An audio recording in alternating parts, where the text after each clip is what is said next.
sono circa 860 persone, dunque un contributo forte, un contributo molto importante per i bambini dell'Africa, bambini di Bujumbura.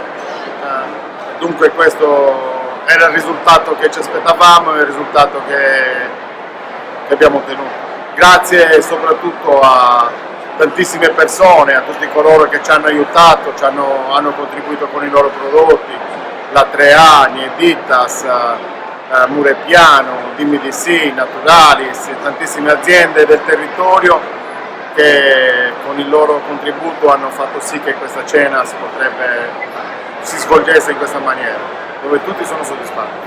Il progetto parte da gennaio, stiamo continuando a investire nel loro territorio in maniera forte per far sì che loro abbiano la conoscenza e il sapere di coltivare.